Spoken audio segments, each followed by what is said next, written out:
What's going on, everybody? Happy Monday. Thanks for checking in the Trade of Black podcast. And I'm your host, Shad Dales. Cannabis catching a bit here today. Nice way to start the week. Getting some positive sentiments going around online right now. So what gives? Is there more to it? I'm not going to sit here and imply there's anything, but it's nice to see it getting catching a little bid. So we'll look at some of these stocks and see how they perform as we head into the month of July. Mike Tyson and his crew still building more and more attention towards this space. So go, Mike. Again, I appreciate everybody for logging on last week and providing a lot of likes and comments and feedback based off that interview. But for today, got a big show. Michael Bronstein is going to come on, give us an update on PA. I know June 30th, Governor Shapiro wanted something on his desk. Well, today's June 30th. We'll find out what's the latest as well. Big guest coming up off the top. Goes by the Twitter handle, Alder Lane Eggs, and his 176,000 followers. Marc Cohodes is going to join us to give his take on the cannabis space, really what his background is. I know he's got a big popular personality on Twitter, which a lot of you people know. So we'll find out what he thinks of the space and what we can anticipate next. So with that, let's welcome into AV here on a Monday. Good to see you. Good to see you. Nice to see cannabis catch a little bit of a bid here today. Yeah, I mean, we started off the day with Mike Tyson being on Fox and Friends. It was a nice, blunt conversation from him. But I think one thing that came out this weekend that everybody should watch, by the way, shout out Brian and Kellen over at the Dime podcast. They had Jim Higdon on last night to talk about hemp rescheduling. It was quite a good podcast and a good episode where if you could really read between the lines on what they were saying, it was a very in tune conversation with kind of how we should roll moving forward in terms of messaging and regulation around THC. It's one of the things I've listened to in a while that I would say everybody needs to listen to. Good to know. Jake Westington, you're right. Happy 59th. Mike mentioned that to me when I was in Berlin. 59 years old. Happy birthday, Iron Mike Tyson. And if any of his crew are watching it, hopefully they wish our happy birthday wishes out to him. But 59 years old. And I got to admit, being 2 feet away from him, he looks incredible for 59 years old.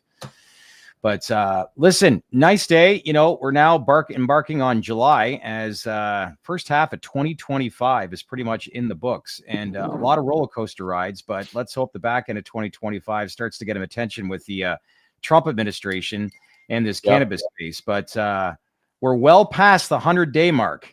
And I know this big, beautiful bill is taking up a lot of attention right now. But I look at some of the stuff that's going on right now, and it just seems like there's more and more people getting involved with the messaging that Mike's doing. But we talked about it last week, and you saw the letter that came out, but there's some pretty big name people that are putting out this letter, and it's nice to see the amount of support and hopefully draw attention towards this space. Don't you think? Yeah, feels like we're getting some momentum just as the sector reaches all-time lows.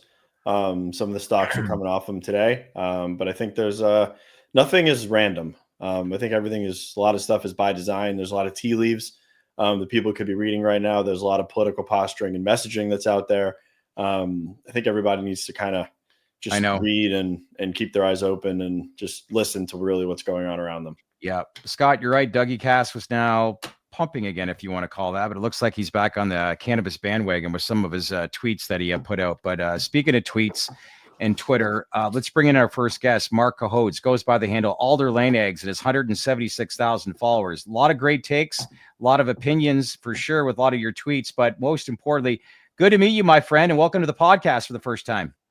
Huge fan of you guys. I think you guys do great. And people don't know how mentally tough it is being positive on a space with the space acting horrible. And you guys, day in, day out, you bring your lunch pail. I know. You show up, and I give you a lot of credit. Don't always agree with you, but I admire the fight because the fight is mighty and it's worthwhile at the end of the day. I can sit here as a media veteran. There's lots to talk about, and I think there's been weeks that we've gone by where we don't talk about stocks. It's just this whole cannabis reform angle, and I'm not going to ask you this broad question on like, what do you think of where we are right now? Because that's a pretty loaded question, but more importantly, just a little bit of your background. I think a lot of people know on Twitter who you are, but for those that don't, you're a former hedge fund manager, institutional investor. What really got you involved or interested in paying attention to this cannabis industry? So my background is I'm 65 and I look as good as Tyson does at 59. I'm 65 and I've been doing this since I was 22. but most people Me know me too. as a short seller and a skeptic, and I've exposed numerous frauds over my life and career. Some people have heard of FTX. I exposed Sam Bankman-Fried. I took down the two banks which were laundering $1 trillion apiece, Silvergate and Signature Bank. I was involved in exposing mortgage fraud back in 2008 when that was a thing, learn out in Houseby in Europe. So most people know me as a skeptical guy. And what drew me to cannabis, and specifically Glass House, I am long and I own millions of shares of Glass House personally, as does my son. I've never seen an opportunity like this, I would say, since Canandaigua Wine, which is now Constellation Brands. You know, when my son was born, he's 38. Yeah. So he owns 1 million shares of this thing as well. And I've never seen this type of opportunity where you get top management, low cost, highest quality, California grown. Yep. And the sentiment is so negative. They beg you to take the stock at $4, $5, $6, wherever it trades. And these guys are producing at $100 a pound. Right. Which is insane. And growing it in the best climate in the world, which is California. You're and right. Everyone's down on California, and everyone's down on Newsom. Everyone's down on the space. But the key is what happened recently in this turn the tide is you saw the government go and bust and seize essentially 5.5 glass houses in thermal. Yeah. They busted those guys. And the DHS has been in touch with me. Treasury has been in touch with me. I'm not naming names. And they're definitely serious. They're serious about safe banking. They're serious about busting illicit, which is why pick on the strawberry picker in Oxnard when you can go bust the cartels? Yeah. And this is Trump's theme. And Tyson lightly touched on this.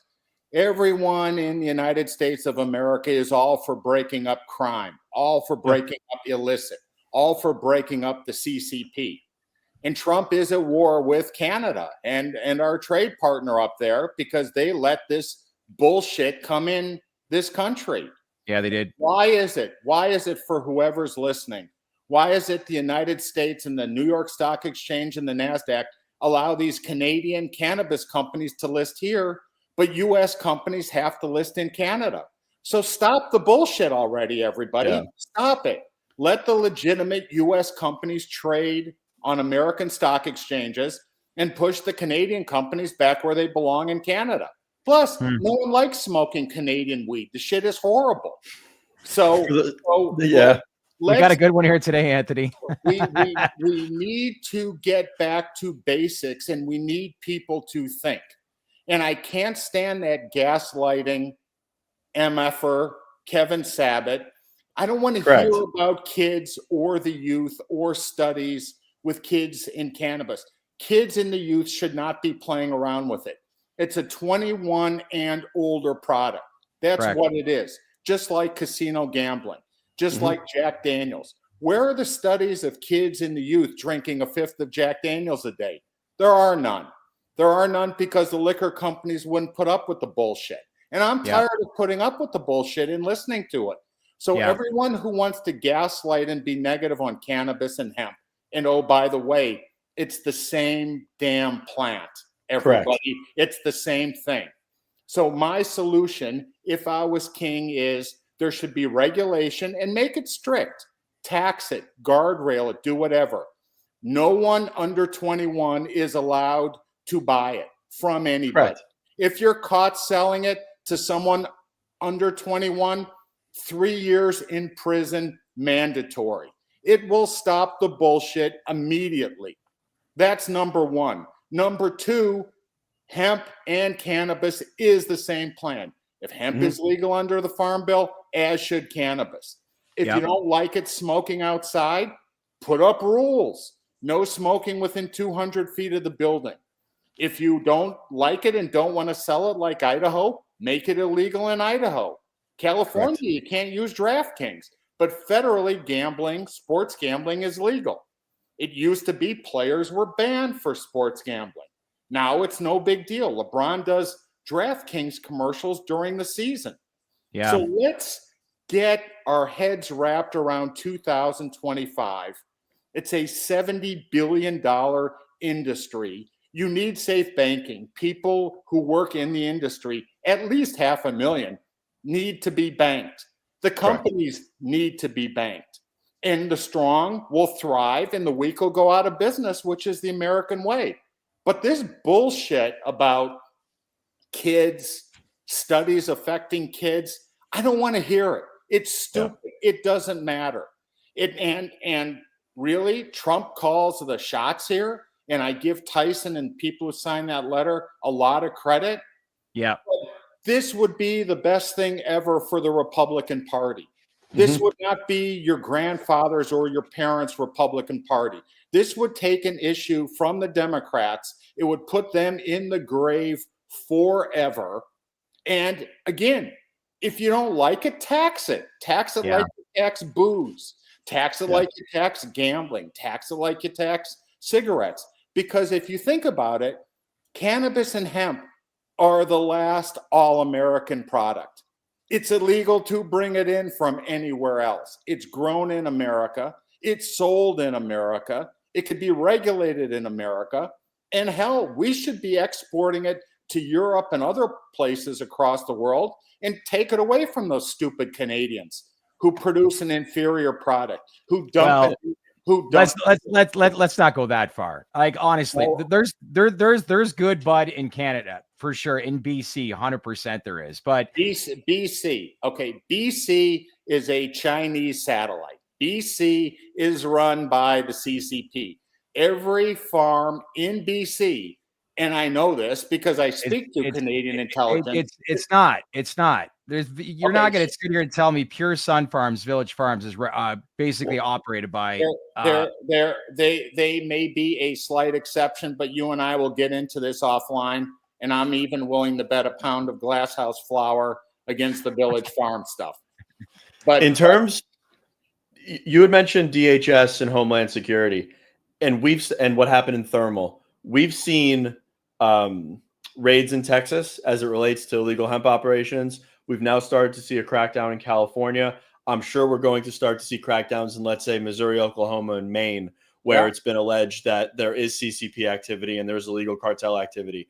Do you think that that's foreshadowing towards regulation coming down the pike federally, paired with hemp streamlining, we'll call it, that we've seen with such as like SB3 in Texas to allow cannabinoids? That's an excellent question, and my answer is hell yes.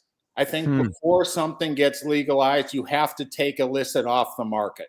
And the one thing with DHS, and DHS is ICE, DHS is Border Patrol, DHS is TSA, that is an eat what you kill bunch, meaning they don't split tips.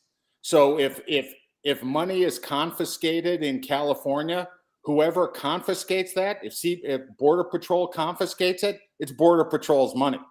If TSA confiscates it, it's TSA's money. If ICE confiscates it, it's ICE's money.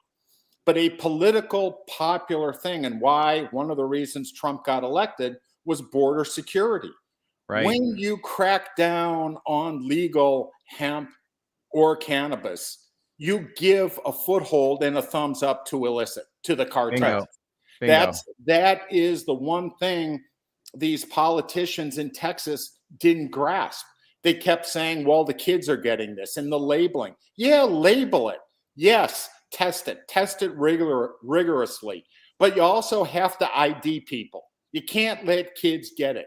Because if you bust it down on legitimate guys, you help the cartels. Agreed. And the reason that thing first of all, I think the governor in Texas got a phone call from Trump or people close to Trump and said, you better veto this because what we're going to do, we're going to make you look stupid real fast. So that's what you think. I'll be kind and say that's what I think. Yes, I think he got a phone call. I'm highly confident he got a phone call because powers that be told me long before it was never going to go through. Never going to go through. There's bad politics. There's too much money involved. There's politics involved.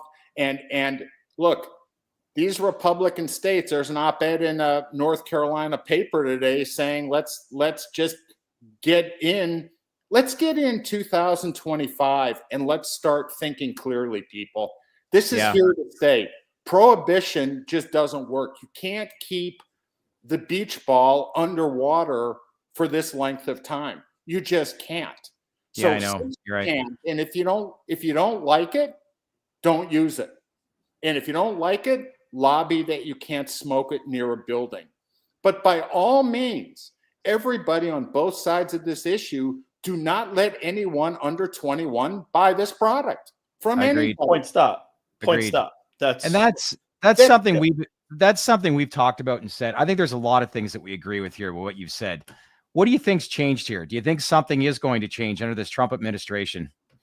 I think something's going to change because what this era in this environment has told us is that things are very transactional.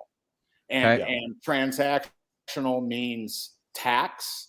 Transactional means being involved. I think when we get the big, great new bill passed or whatever that looks like, there's going to be people bitching about it.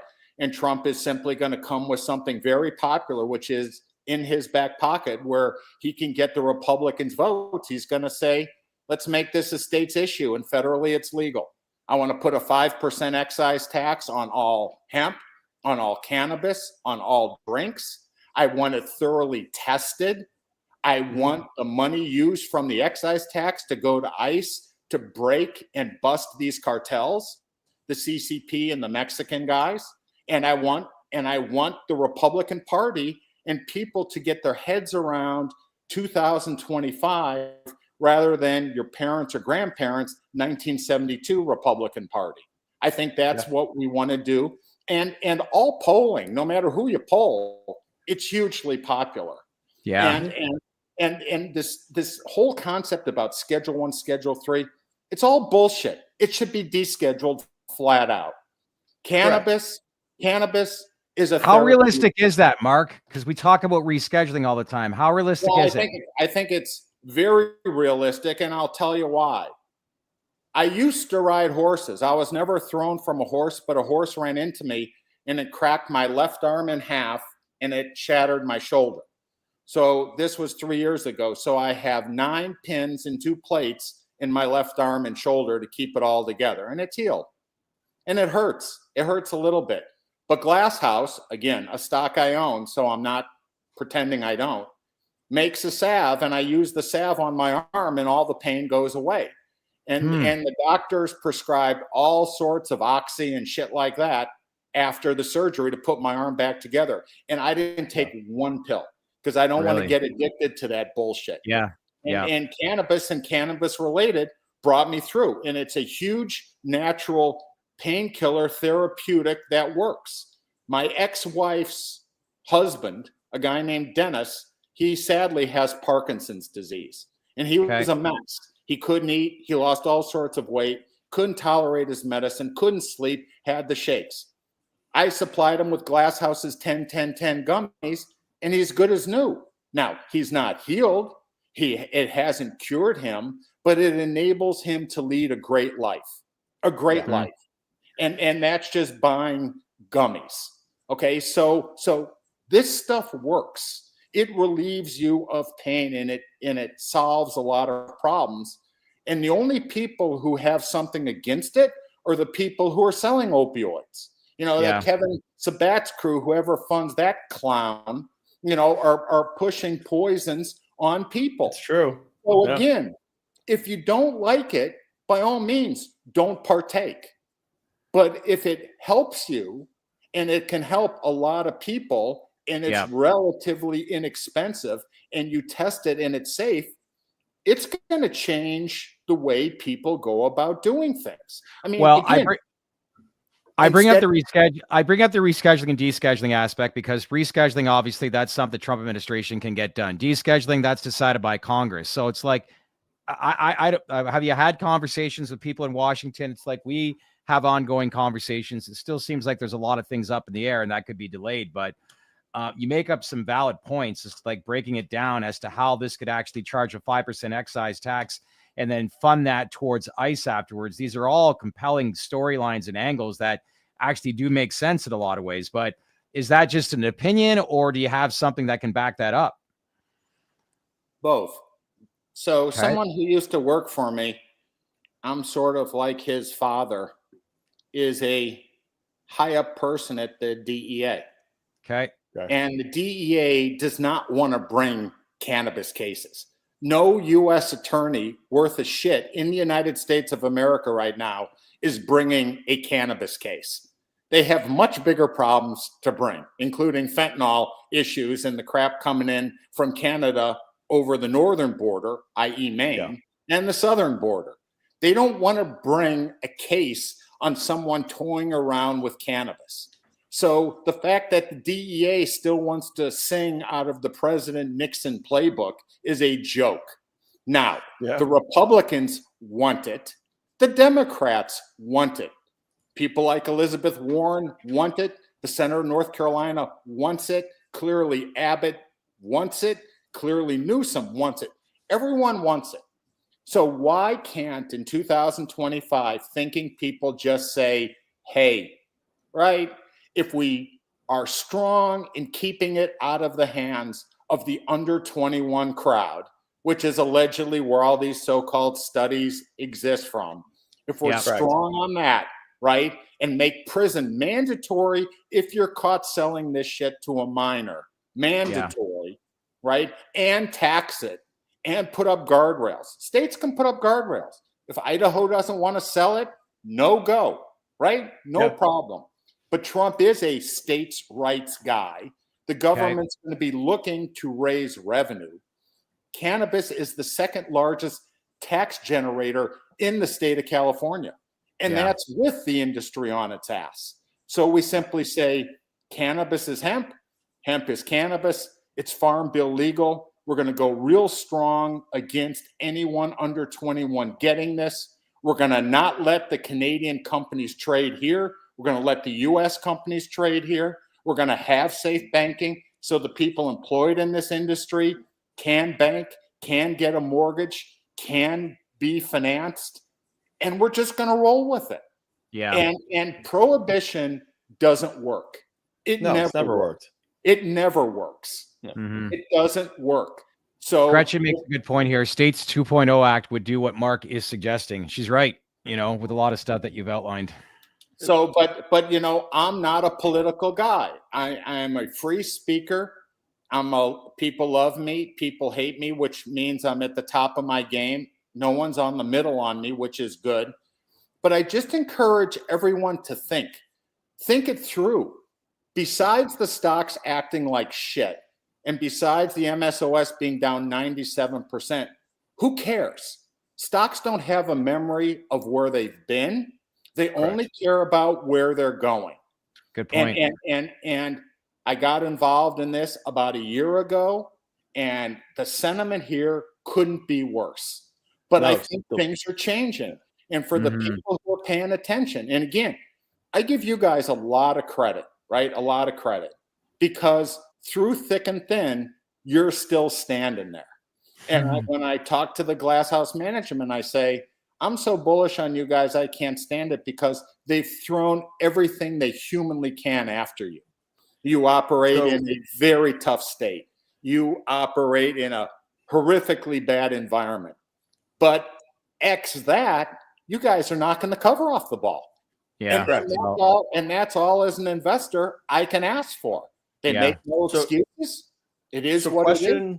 Question around Glasshouse, because I know you've been very vocal on Glasshouse. I'm a big fan of Graham and I'm a big fan of Kyle, what they're doing with the company. But as it relates to your thesis around Glasshouse, is the thesis on Glasshouse more so, let's say, marijuana obtaining interstate commerce and being able to freely move across the United States? Or is it them leveraging the infrastructure, and I don't want to say pivoting, but bifurcating the business to allowing THCA flower into their grow houses and the streamlining of hemp nationwide, or a little bit of both? Because I do believe that they could be operating under both of those mandates. moving forward, pending regulation? Again, that's an excellent question. I would say both, but I want to throw this into the hopper.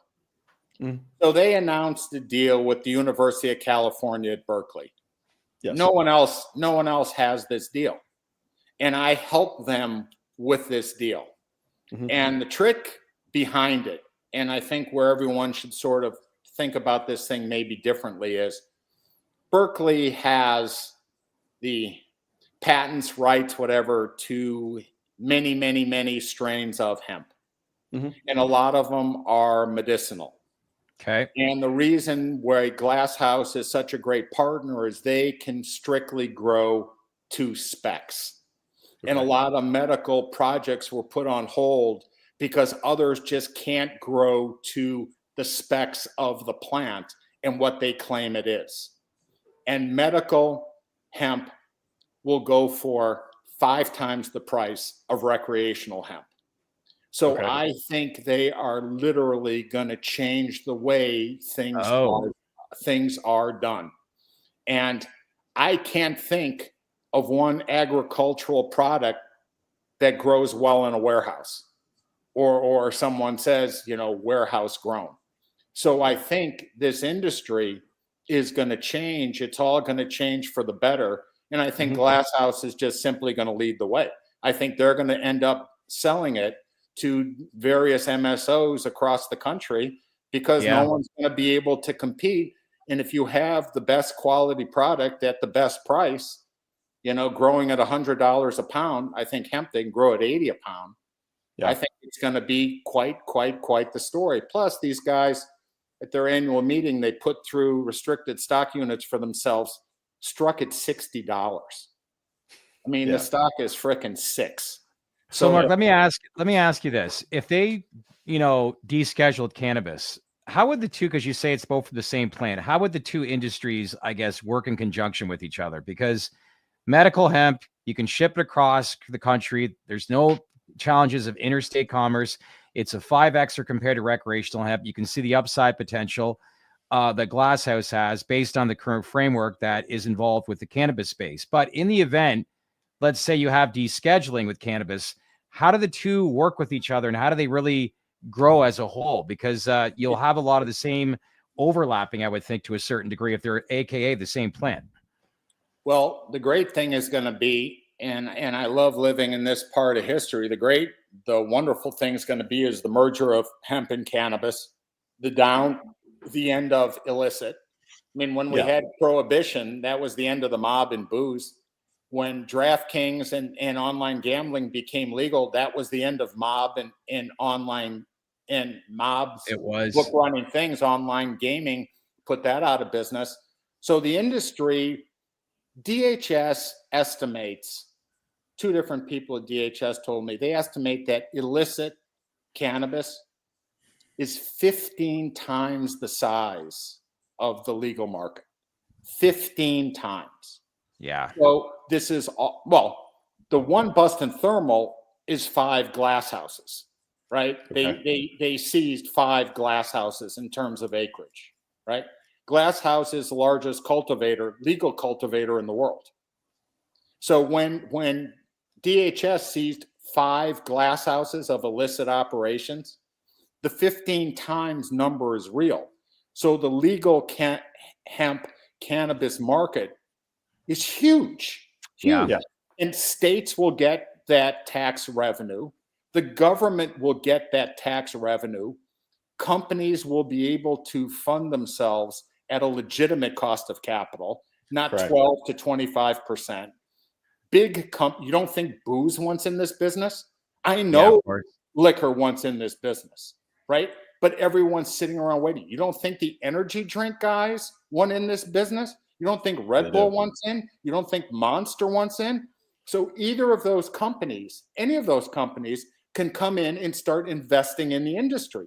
When you take out illicit and you give people who have huge sums of money, billions and billions of dollars, a place to invest it, you're going to have an industry that will grow and grow quickly, especially as you wipe out illicit, especially as you wipe out the cartels. It will also create jobs. It'll be hugely popular. And I can envision an environment where you can buy glass house joints at a 7-Eleven. Correct. How it should be. Exactly. Right? Where they get your ID and you can buy it for whatever price, and it is what it is. Right? You can't walk around the park drinking a fifth of Jack Daniels. Of course not. Right. All respecting guys. And you can't have a 16-year-old walk into the MGM and place a sports bet. You just can't. So it's a combination of changing the way people think and basically saying, this is what it is. This is what it is going forward, gang. If you don't, there's winners and losers. Oklahoma won the NBA. Indiana didn't. Guys are happy and guys are sad. Did you see their reaction? Make you think that this younger generation, these, the early mid-20s, they're the youngest team or one of the youngest teams in the NBA. And I'm not saying they consume cannabis, but one thing's for sure, they don't consume a lot of alcohol. Well, SGA sure consumes cannabis. I mean, he was stoned out of his mind in his interview the next morning. He could barely keep his eyes open. I mean, but who can blame him? He's not hungover. I'm sure after playing 100 and some odd games, including the championship, his body hurts all over. I'm sure. And I would do the same thing. And what's wrong with it? He's over Mark, 21. You brought up how the black market's 15 times the size as the legal market in the U.S. I was just in Berlin at Mary Jane, and one of the guys was telling me I think it was between 80 and 100 tons of cannabis in Germany in the regulated market last year. Black market was well over 1,000. So it's not just in North America, it's everywhere. But that's, as much as I don't want to say like that's obvious because it's a new industry, it's trying to get regulated. But when I look at the upside potential, this is where, you look at this and it's common sense, which a lot of people that have followed this space and we hear you, these are the thoughts that have been going through our head for years, but it's just a decision. There were early crypto enthusiasts too, and people thought they were crazy. But if there were people who sold 5 Bitcoin for a pizza. I mean, great. There's always winners and losers, and I'm not always right and I'm not always wrong. But I've done my homework. I've done my thinking. I encourage everyone to think for themselves, because if I'm right, and I think I'm really right, I don't think I'm either really right or I'm really wrong. And I think I'm really right. This is going to be quite the changing event. And again, when someone says, I've been in this or I've been on this trade since 2016, well then, too bad. Then you were early, and early is wrong, right? You can be patient and, but early is wrong. But last question I'll ask you. What do you think of Chuck Schumer? I don't think much of him. I mean, here's the one deal. If you're going to cock it, you better well fucking throw it. And when he says he's a huge advocate, Cory Booker and all these people say they're huge advocates, you had your chance to do it. If you're not an advocate, why say it? Why mislead people purposely? Yeah. Right. And the Democrats right now are flat on their face in the center of the ring. Mm-hmm. And Trump's legacy, despite everything else, his border patrol thing, strong borders is safe. That's pro-legal cannabis. That's anti-illicit. But what he can really do is transform the Republican Party into the 2025 version of this. And this will be a bigger legacy for him than the big, new, beautiful bill. That I can guarantee. When he again, he could come out tomorrow or the next day or the next week or the next month or 2 months from now. And I have it on pretty good authority. It's happening by September. When he comes out, he's going to change the way everyone looks at him. Everyone looks at this industry. And if I'm the cartels and the CCP, I'd be on the run. I'd pack up and leave right now. But again, it has to come with safe banking. These companies deserve to be listed on U.S. exchanges, and enough's enough. Let's get on with it, and let's just speak truth to power here. And I get. Is there one major benefit that you believe that if we do get this action, that we're finally going to stop the nonsense of, let's say, hemp versus marijuana, and it's all just going to be cannabis? And if you want to create THC products under these rules and regulations, you're free to create THC products under these rules and regulations, and the market is just going to compete, and the winners win, the losers lose. And if you can't pass muster, you're just not participating in the market. That should be the way it is in general in the United States. The strong should thrive and the weak should go out of business. But where I think this is going to go, and again, I'm older than you two, but this is going to be like the old NFC, AFC, or the AFL, NFL, right? You're going to, there used to be the Kansas City Chiefs, the Oakland Raiders, the Jets, the Houston Oilers, and they were in the old AFL. Right. And they had a bunch of bozos and they were considered, the younger kid of the brother of the NFL. Correct. But then Rozelle and Al Davis and Hunt, and, they got them all together and they created the NFL.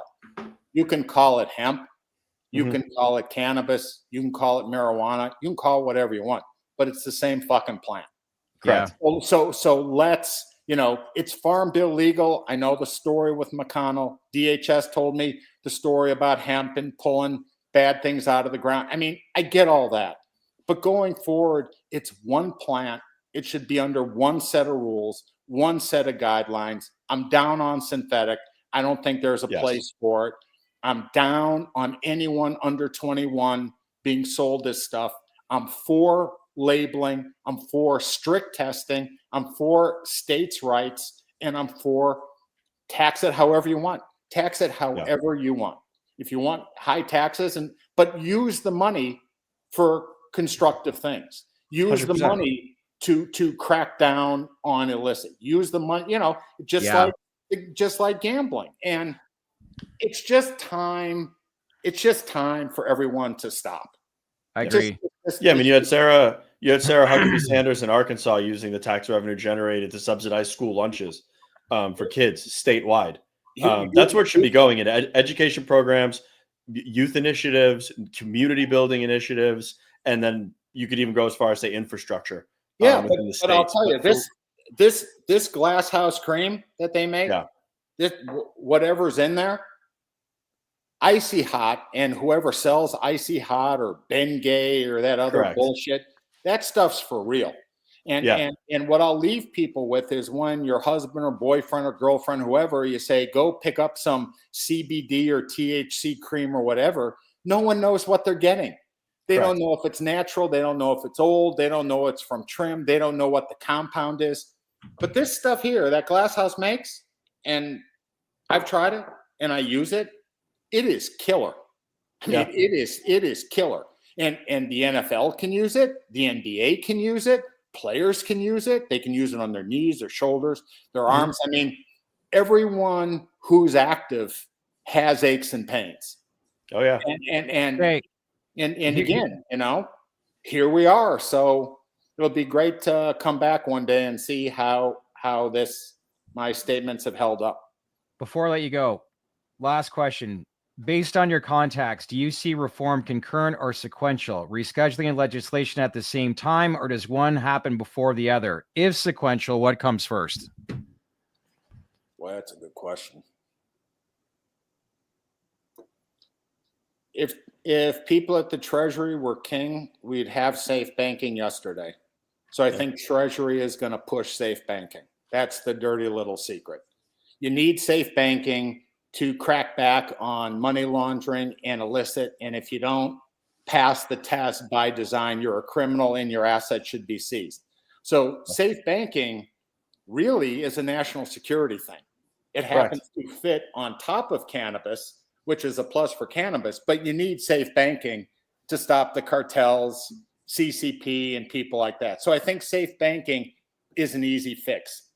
Why even joke around and go to Schedule 3? This thing's not a drug. It's not dangerous. It's never killed anybody. As long as you keep it 21 and older, you should be fine. And this is up to Trump. And this is up to how he wants to tax it. The pharma lobby, the guys who fund Kevin and Sam and all these bullshit operations. That's just opioid money. That's just blood money that tries to keep a good product off the market. Liquor's going down, right? Consumption's going down, as you pointed out. Yeah. Cannabis or THC drinks are going up. So the question is, post the big new bill or whatever it's called, it's a roll of the dice, sequential or all at once. But I'm not stopping. I don't think Tyson is stopping. No. I think the media wants it. I think polls want it. People want it. The only people who don't want it are the cartels, the CCP, a couple people dead set against it. And that's really it. It's a hugely popular thing, and popular things in politics tend to play. But it's a fascinating time, I'll tell you that. Big question remains. Safe, of course, makes sense, right, Gretchen? But Congress doesn't make sense. That has been the history. But what happens now moving forward? We'll see. And I like having people on that are speaking to the right people. And I want to get a thumbs up from everybody out there. Mark, if you're available to do a weekly segment with us, the door invitation is open. This has actually been a breath of fresh air that we have really needed for quite some time. But well, you guys know where to find me. I'm not bashful with my thoughts. And you know what? You can bring anyone from Sam on, Kevin, whoever he works with. You can bring I could probably get Luke, if anyone. Kevin blocked me. Whoever you want on, bring them on. But the one thing that I won't hear is about the under 21 crowd. Correct. The study of the under 21 crowd, And again, if these guys weren't full of more shit than a Christmas turkey, how come they're not applauding the ICE bust of Illicit? They're quiet as can be on that. Good point. And they're quiet as can be because that's the shit that causes people problems. Yeah. The fentanyl rolled in with the cannabis coming in from Canada, in Maine. That's the stuff. Because that's the stuff that gives people problems, and that's the stuff that gives these guys wind. Yeah. I like what you said. Stocks don't necessarily know where they've gone. It's just where they're going. And I think that's the one of the big takeaways among other things here today. But listen, I'm confirming it now. You can reach out to us. We're going to reach out to you afterwards, but the response has been overwhelming here.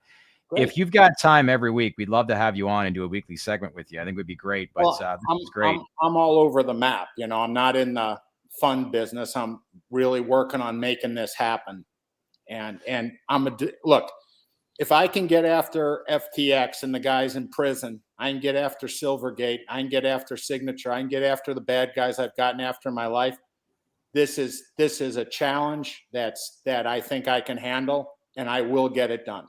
That I know. I will not stop here. I'm not going to stop. So on that note, we'll see you next Monday. I don't know. Let's just see where I'm at next Monday. I'm all good, my friend. Okay. This has been amazing. This has probably been one of the best segments we've had in quite some time. But and we can talk about tokenizing capital markets next, because that's a whole nother ball of wax. And oh, by the way, there's a blockchain company that I'm very, very, very familiar that can put all of cannabis and all of hemp on the blockchain, from testing to tracing to where it was harvested to where it was shipped to everything. So don't worry, you guys will get plenty of me, but understand I have a life beyond this, but I'm happy to do this. I've been wanting to do this. I think you guys are great, and just keep up the good work, and don't be discouraged. Don't let anyone discourage you, and don't let go of the rope. That's the thing. You only lose when you let go of the rope. So don't let go of the rope, guys.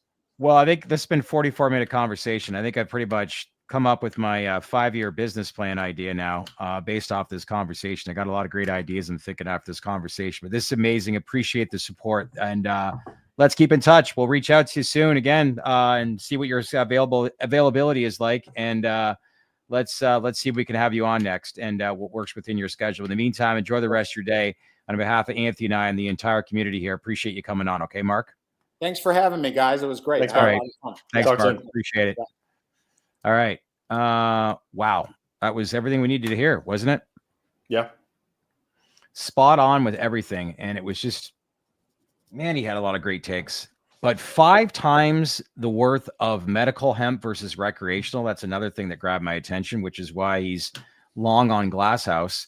So I'm sure Kyle and Graham watching this podcast, they're not a client of ours. Bottom line is that I think they'll probably like some of the feedback that Mark had to say during that. But got interested, obviously, in Glasshouse with some of the stuff he's explaining. But, more importantly, just a real common sense approach is what needs to be done and what needs to get changed in Washington. But at least you're feeling somewhat hopeful that something could get changed based on his belief and some of the conversations he's had. So yeah, we'll see, right? Yeah, absolutely. All right, that wraps up segment 1. It's now time, every Monday, Insider's Edge. Let's go, Arns.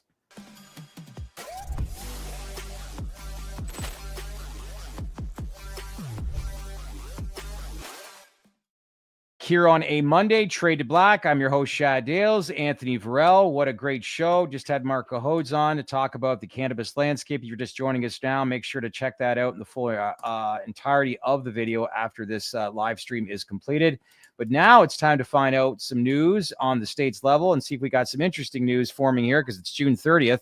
Let's welcome in the president of the American Trade Association for Cannabis and Hemp, Mr. Michael Bronstein. Good to see you. Happy Monday. How are things? Happy Monday. Good to see you guys. Did you get a chance to see or hear some of that in first interview? I caught the tail end of it. It seemed like a good fiery interview. It was one that's needed around this industry right now. Yeah, for sure. Well, listen, it's June 30th. And I think a lot of people have been thinking about June 30th. Governor Josh Shapiro to PA has said he wants something on his desk. He's basically vocalized that over the last month to 6 weeks. Well, looking at the calendar, today is June 30th. So is there any news basically outlined here today? From what I see, there's nothing. But I think a lot of people want to understand is what happens now? What's next? Because could this get delayed till the end of the year? Because I'm hearing rumors that the budget may not be actually confirmed until the end of the year. So what can we anticipate next? Yeah, there's no budget deal right now. June 30th will come and go. Over the last several years, Pennsylvania has sometimes delivered a budget by June 30th and other times have not delivered a budget by June 30th and has been late. This budget's going to be late. The question is, how far late is it going to be? So in the last week, folks have been saying, all right, well, maybe it's a couple weeks into July is when we would see a budget. I would say that the cannabis conversation right now is on the periphery of what a deal could look like. And it needs to get back into that discussion. And the question is, how is this budget going to close? So gaming legislation, their vehicles, the gaming legislation has been moving in terms of vehicles. While there isn't agreement on it right now, there is there's a vehicle that is in position potentially if they cut a deal around the budget. So there are some things that have moved around. The question is, can a budget deal happen? The sides are not close together right now on what a budget deal is going to look like. Senate Republicans have been at loggerheads, sometimes with each other, sometimes with opposing parties here, both with the House Democrats and the governor. So really what we're trying to figure out is, how are they going to close this deal? What is that deal? What is that deal going to look like? And how long is it going to be outstanding? I think some of the things that are complicating factors in the budget also too are that neither side necessarily agrees with the calculation on the budget, or even, how far deficit there is on certain items. And if you don't have numbers and you don't agree on math, then it becomes a lot harder to strike a budget deal. Does the big beautiful bill passing and potentially eating into the budget to the budgetary plan in Pennsylvania bode well for, let's say, them giving urgency to passing this budget with gaming and cannabis to generate that revenue that could potentially be taken away by that bill?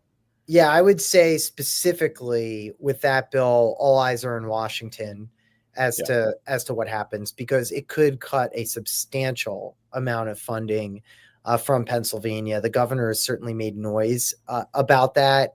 Yeah. And the reality is where is the funding going to be coming from? Even Republicans in the state have said, we don't know what the budget is going to look like right now. Maybe we should wait until the fall to actually take account of what those numbers are before passing anything.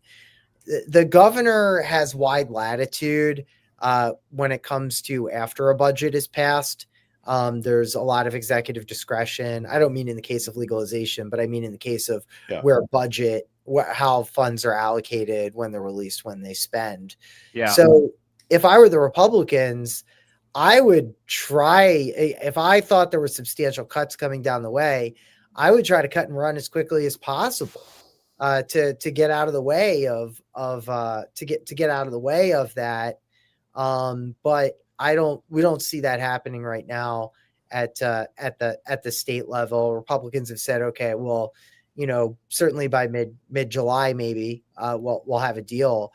But there isn't any indication on June 30th that there's a deal for. So let me ask you: the longer this goes, how should we interpret it? Like, does it become more complicated on what we're trying to, like, within the cannabis industry, like what we want to get done? Does it become more complicated as time goes on? Are we reading too much into it? Like, how should we interpret this as this gets delayed, let's say a month, 2 months down the road? I think because of where the cannabis conversation is in the state with the recent round of budget talks, that the longer the delay, the better. Oh, it is. It's going to be if that's on the table, because the reality is if they cut this deal tomorrow, cannabis wouldn't be part of that deal. So I think that the reality is that there needs to be some level of, I think there needs to be more discussion around more discussion from the parties on it. So I think that's got what we gotta that's like what we gotta deal with. And there continues to be again, I think there just continues again to be conversation after conversation on this. So they're still circling on where they can go. Do you believe the notion that we were talking about with Mark in the previous segment, where let's say the big beautiful bill does get passed, there's some negative hair on it that probably is going to get passed within that bill, and Trump looks at cannabis as favorable to give Republicans some cover fire, let's say going into the midterms, and to kind of use a little bit of misdirection around the negative messaging around that bill? They're in prime position to win the issue. I think on a cannabis side. I mean, you heard Mark talk about that. You heard Mark talk about that earlier. The question is, how far out do they want to bring it?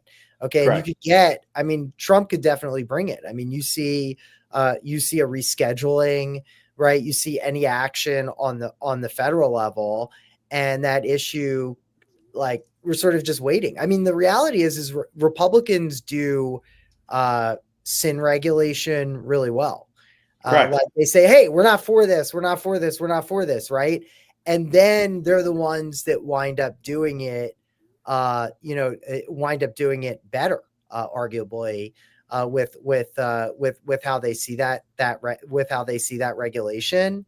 Mm-hmm. And the political back and forth on this issue, I think, is complicated for Democrats. I think that there are a lot of different stakeholders in the Democratic Party, that those stakeholders don't necessarily exist or necessarily have to be discussed inside the Republican Party, purely as an analysis standpoint.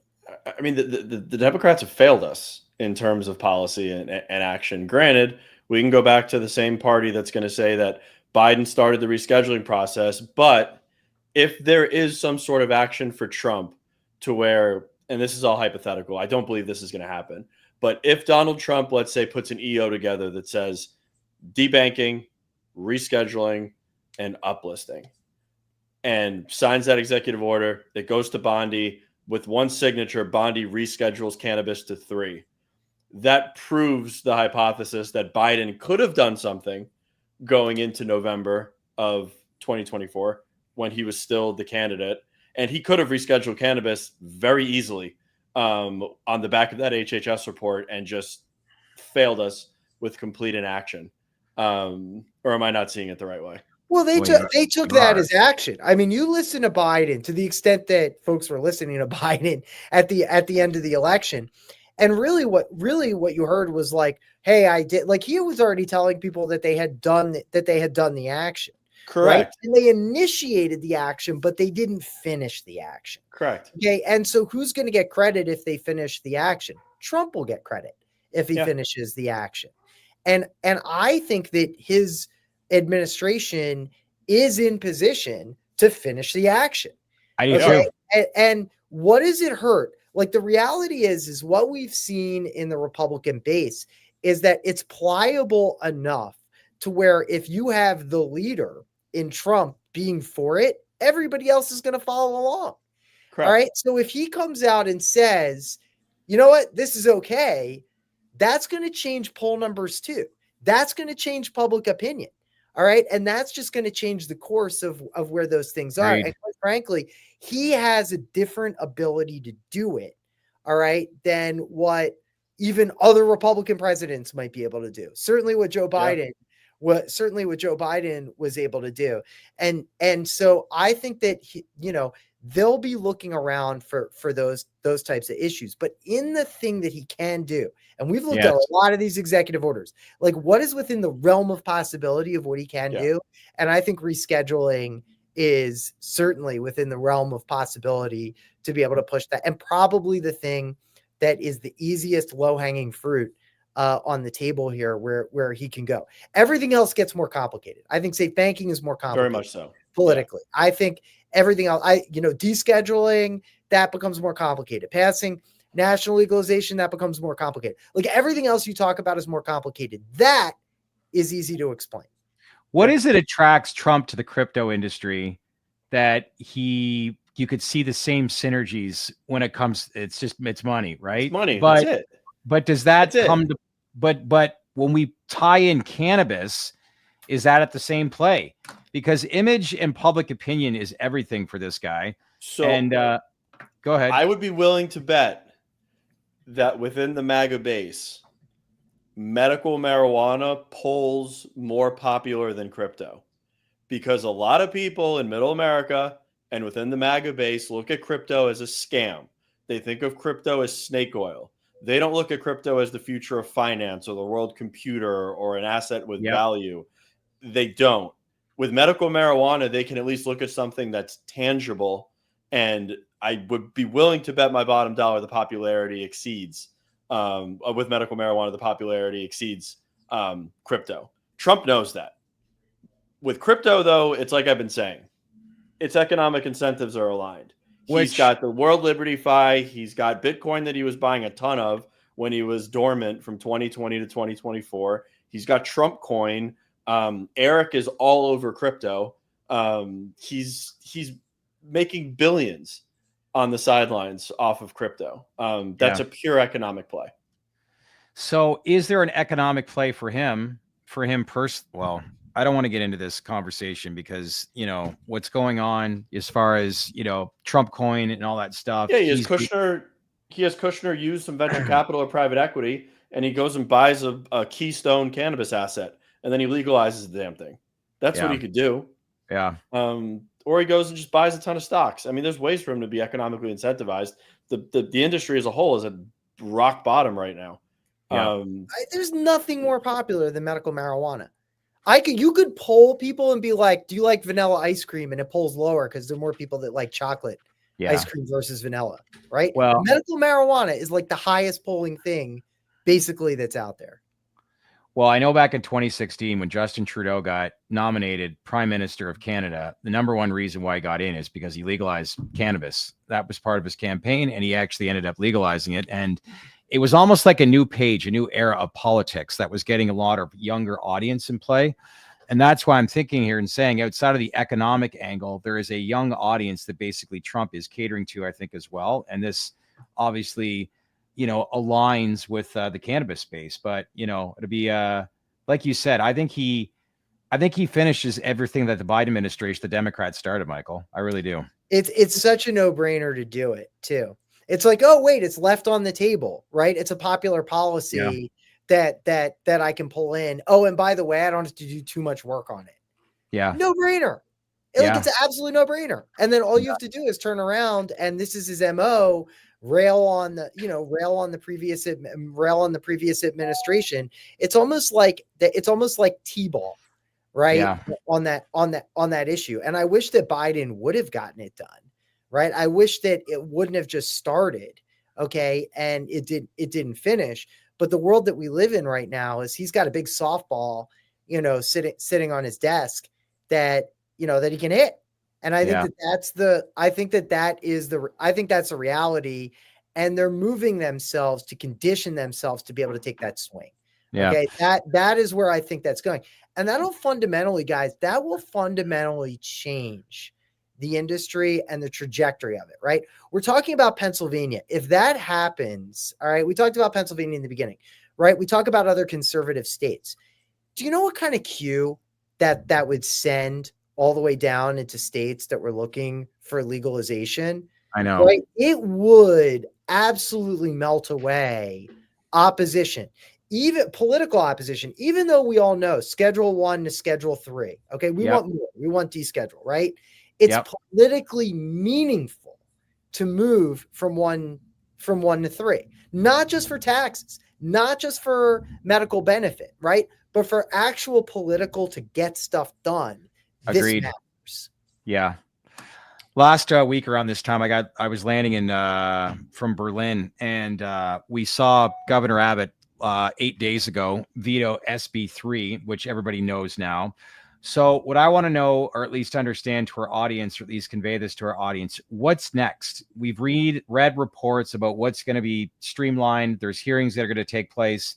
But what are some notable things that people should pay attention to as to how this is going to, further develop over the next 30 to 60 days, and what we should be paying attention to? Sorry. I think if you look at what the governor said in his veto, what the governor said actually looks not too far off from what from what was previously being looked at in the text before it was amended, right? And so I wonder if we're going to see folks line up. What we're hearing right now is the Senate's wants to start off a certain way. The House wants to start off the other way to kind of reset the conversation. And I think that what you're going to see is a move towards that regulation. And the question is, how far are they going to have to move to still have some level of support from, a lieutenant governor's side and governor's side, enough to save face to be able to say, okay, we've come out of the political process with something. Okay. And I would have thought that the original bill that they had would have been enough to do that. It clearly was not. Senate went back in the other direction, and they passed that bill. So and it became history with the veto. So how far are people willing to go? I would argue that the other bill also, and I will make this point too. I think there were a lot of people who thought that the bill was coming out. And I don't mean the bill that passed and was vetoed. Okay. The bill that was amended. All right. So before the bill was amended, right, which talked about licensing structure. Yeah. All right. It talked about THC levels. It talked about beverage. It talked about consumable hemp products and things like that.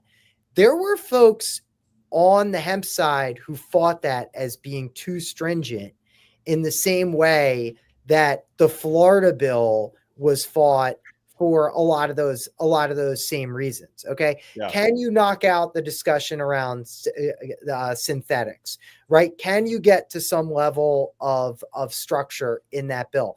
And that's I think that's the big question. As an industry, in order to grow up, you have to embrace regulation. You can talk about regulation, But until you actually embrace something, and embracing regulation means doing something that you may not necessarily agree with in order to get to a spot where it's safe and the general public is okay with it. Can you hit that sweet spot in this session? There's going to be a lot of pressure to do it. The ramp up to the session, I think you're going to see people talk in public over the next 3 weeks about it. And then I think it's going to be hot. It's going to be a hot one at the end of July. I saw a comment earlier in our live stream. It said that Dan Patrick is actually a lot closer to President Trump than what Governor Greg Abbott is. I don't know if you know of any of that, but I don't know what kind of impact or what kind of leverage that has or any kind of swaying it has one way or another. But somebody commented on that earlier. Done. I mean, Dan Patrick's done. He's up for re-election in 2026. He just pissed off the entire state of Texas. Yeah. On a issue that's 80-20 within the state of Texas. I don't think there's any scenario Dan Patrick gets reelected as lieutenant governor. Well, you bring up some valid. Like you just brought up a stat, 80-20. Seems like that's the case in every single state. Like, what's the approval rate in PA? Isn't it north of 65%? It's like 70. It's like, it's hitting 70%, 69-70%. Yeah. Okay. The only people who are not for legalization are politicians. Everybody else is there. Also, right? Drew Dinkins is correct. TerrAscend are exiting Michigan. They're going to divest the assets. It should be an expansion to margins as well as EBITDA, and they're going to use the proceeds from the divestment to pay down debt, which is good. So they'll shore up the balance sheet. Yeah. But they're exiting that market. They just hit the PR at 5:00. Yeah. And Michigan's not a make or break state for them. That's for sure. No, I think Michigan to them is what the produce business was for Village Farms. It's like an anchor. It's an anchor around their neck. Yes. We're talking business here, Michael, but a long story short, big takeaway here. Business. I'll buy a produce business. I'm good. You want to spin off a produce business? Yeah, exactly. The big takeaway for PA, the longer these talks go, it's actually a good thing. That's the takeaway here today. I think so. I think so as of today, right? There isn't a budget deal. When I say, okay, it's sort of on the edge of it, we've got to push marijuana back into the conversation on the budget side. These guys are at each other's throats on gaming. Okay. Yeah.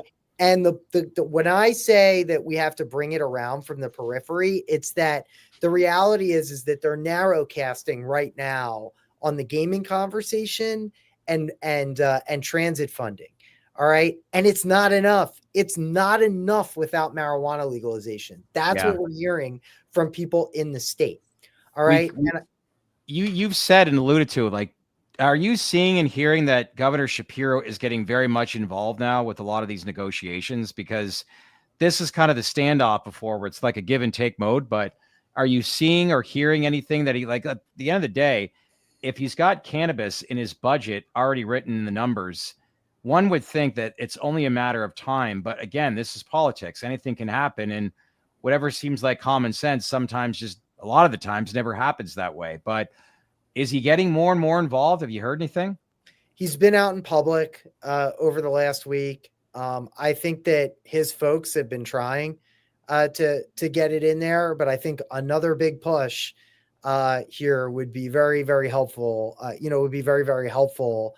As they're trying to close the budget off, right? And I think don't take the foot off the gas. Don't take the foot off the gas. Keep the foot on the gas, okay? Because remember, it's never going to be easy, and people don't want to close. They don't want to close deals in politics that might be a little bit hard to do. All right. So the pressure has to be on. It's got to be on with everybody. It's got to be on with Senate Republicans, right? It's got to be on everybody from the cannabis industry to go and say, all right, we've got to go to get at a deal because it is wide open right now. And we need to get this done. Okay. Listen, anything that goes on in any state, you are an insider and basically from the American Trade Association for Cannabis and Hemp. And we wouldn't know what we do without you as far as the information that you provide. So if there's any companies out there that are watching this that needs any kind of help on the reform side of the state's level, Michael, they get a hold of you by, where do they reach out to you? ATACH.org or info@ATACH.org, correct? Yeah, the second one. The first one will go out to the ether. The second one will get read. There you go. Good to see you, my friend. And I guess obviously if we get some news at any time, we'll have you on for a late breaking news. But for now, longer is actually better. That's the takeaway with PA. So as much as people in the space don't like to hear this sometimes, it's the waiting game. And looks like this is going to get dragged out a little bit longer, but that's okay in this situation. So waiting's the hardest part, gentlemen. As Tom Petty we've been waiting a long time. Yeah. All right, sir. Enjoy the rest of your day, okay? You too. We'll catch you a little bit. Thanks, Michael. Man, oh man, we're drinking information of a fire hose here today. First with Mark, and then that was actually a smart move. Like there's unlimited licenses in Michigan, and from what I've heard, just the price per gram has plummeted. The private side of that industry, there's a couple of private companies. It's more or less like a monopoly of what they've created in Michigan. And not only dispensary owners, but cultivators, buyers, that sort of thing. It's all one close knitted community. And if you're not related with these families, you're outside looking in. So I look at Michigan as, you know, David, you asked, is it a make or break state for them? It's definitely not. And as you alluded to, Anthony, we'll have a little bit more information, more into detail. Hopefully we can maybe have Jason on this week to talk more about that. But we just re-signed Brad Marchand. Did you really? Yeah. What was it for years? Is it 5 per year? It's 6 years.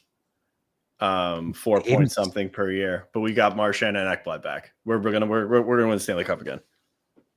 Yeah, so they'll have the cap at 4.5, and if he only plays 3 or 4 years, doesn't matter. Pay him out and be done with it. Well, that'll go against the cap. They pay him out, so they'll have 2-3 years of his salary on your payroll. But by the time that's done, you'll have 4 Stanley Cups. Oh my God. Yeah. Good luck, everybody. Good luck, all the Oilers and Leafs fans in the chat. We're gonna be a machine. That said, Michigan's really more in revenue than Illinois with those lower prices, much lower prices. Yeah, Michigan's a machine, but I mean, Michigan is not a keystone to TerrAscend's balance sheet by any means. $3 a gram. I think we were at MJ Biz. They were saying last year. Crazy prices. Yeah. All right. This is one of the best shows you had in a while, but let's hope this momentum continues going. Good day, all in all. Saw some tweets from Doug Cass. Saw a bid with a couple of cannabis players, which was nice to see. And we learned a lot. I think a lot of the stuff that basically Mark had mentioned, that's on our minds all the time, but a lot of common sense. Yeah. Sometimes it's not what you say, but how you say it. And he said it bang on with a lot of things, except there are a lot of Canadian companies, especially out in BC, that grow some really quality cannabis. Let's not kid ourselves. Anthony Caniglio was correct. TerrAscend entered Michigan through Gage, which I was a seed investor in, which was a great headline when I saw it back in the day. Wasn't that a darling? It's great. This is when Michigan was a booming market. Everyone wanted to be in Michigan, and then it just got hyper saturated with the licensing structure. But Gage was a great deal.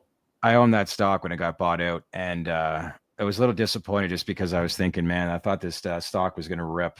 And so what happens now with this? They sell those assets, I assume? It's going to be a process. It should be done by the end of 2025. Okay. They'll divest of those assets. All right, lot to cover. So if you want to get go ahead. I was going to say that it says in the press release that they're going to use the proceeds to pay down debt. Gotcha. What a day for the Panthers, too. All right. Lots to basically recap here. So if you want to get a full recap, make sure to scan that QR code. Baked in newsletter subscriber. It's wild. I'm so happy about the Panthers. We'll get a full recap of the live stream. We'll have it featured in the newsletter tomorrow morning, delivered to your inbox at 8 a.m., giving you all the latest information on today's podcast, as well as all the reform side and some of the stuff that we're seeing and hearing that potentially could create some positive momentum for the cannabis space. So now's the time. If you haven't, make sure to subscribe now and stay connected. That's it for today. Good stuff, my friend. And we'll see you back here Wednesday. And then just to give people a heads up, we're taking the day off on Friday because it's Independence Day, July 4th. And everybody be off, but we got some good pre-rolls, or I should say pre-records, good to go. And Anthony Cogniglio, don't rub it in, AV. Some of us root for other NHL teams and still want to dream.